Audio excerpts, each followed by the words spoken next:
इस्लाम के कुछ दुश्मन हमेशा एक बात को लेकर मुसलमानों पर इल्ज़ाम लगाते हैं, आखिर तुम्हारे नबी ने हज़रत आयशा से इतनी कम उम्र में शादी क्यों की, जो कि सिर्फ 9 साल की थी। आखिर तुम्हारे नबी ऐसा क्यों कर सकते हैं। तो चलिए इसका असल सच कुरान और हदीस की रोशनी में देखते हैं।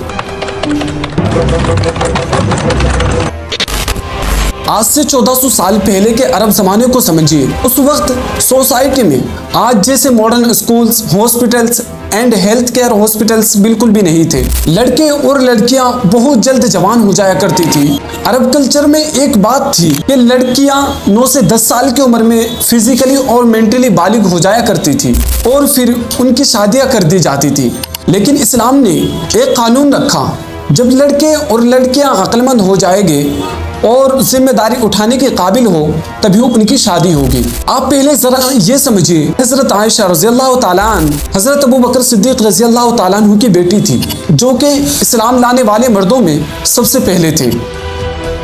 और नबी ने उनकी बेटी से शादी इसलिए की थी क्योंकि अल्लाह की हिकमत में उनका रोल इल्म और दीन को आगे पहुंचाना था।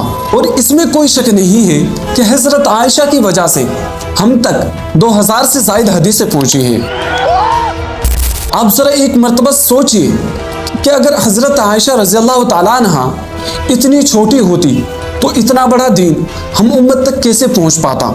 अल्लाह ताला कुरान करीम के अंदर सूरह निसा के अंदर फरमाता है कि वब्तलुल यतामा हत्ता इज़ा बलगुन निकाह, तुम यतीमों को आजमाते रहो यहाँ तक कि वो अक्लमंद हो जाए, और जब तुम उनके अंदर समझ को पाओ तो उनसे निकाह कर लो, ये कुरान कहता है। अब जो नबी ने हजरत आयशा रज़ियल्लाहु ताला अन्हा से शादी की थी वो बगैर किसी वजह के नहीं की थी, बल्कि एक रीजन था।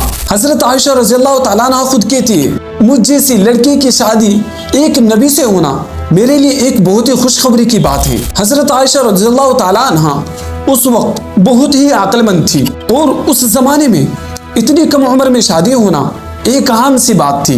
और उस वक्त इस बात को लेकर किसी को एतराज भी नहीं था। मान लो अगर उस वक्त ये बात गलत होती तो उस वक्त जो नबी सल्लल्लाहु अलैहि वसल्लम के इतने दुश्मन थे तो सोचो वो कितना नबी पर इल्जाम लगाते।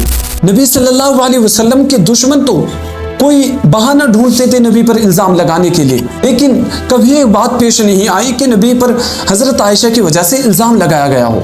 इस्लाम की हिस्ट्री में अब तक कोई हजरत आयशा से बड़ी आलिमा नहीं गुजरी है।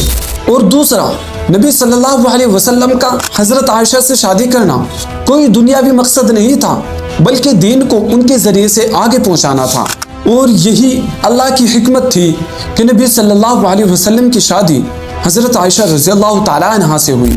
अब जो लोग इस बात को लेकर सवाल उठाते हैं कि नबी सल्लल्लाहु अलैहि वसल्लम ने हजरत आयशा से इतनी कम उम्र में शादी क्यों की थी, तो आप जरा अरब के ज़माने को जाकर देखिए, वहाँ की गर्मी कितनी है। और वहाँ की गर्मी को देखकर लगता है कि लड़की वहाँ से 9 से 10 साल की उम्र में बालिग हो जाया करती है। अब जरा अंदाज़ा लगाइए 1400 साल पहले का हाल क्या होगा।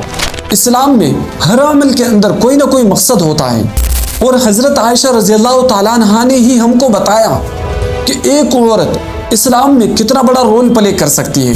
अब जो लोग भी इस बात को लेकर हजरत आयशा रज़ियल्लाहु ताला अन्हा पर इल्ज़ाम लगाते हैं तो गोया कि वो नबी सल्लल्लाहु अलैहि वसल्लम पर इल्ज़ाम लगाते हैं, और इससे किसी भी मुसलमान के लिए उसके ईमान के लिए ख़तरा साबित हो सकता है। अब मेरे को लगता है ये वीडियो काफ़ी ज़्यादा बड़ी होती जा रही है। बस मुझे लगता है कि आप इस सच को दूसरे के पास ज़्यादा से ज़्यादा शेयर करें, ताकि आपकी वजह से दूसरे के जहन में भी कोई अच्छी बात जाए। तो अगर आपको अच्छी वीडियो चाहिए तो हमारे चैनल ज़ीशान फैक्ट को सब्सक्राइब करें। जज़ाकल्लाह।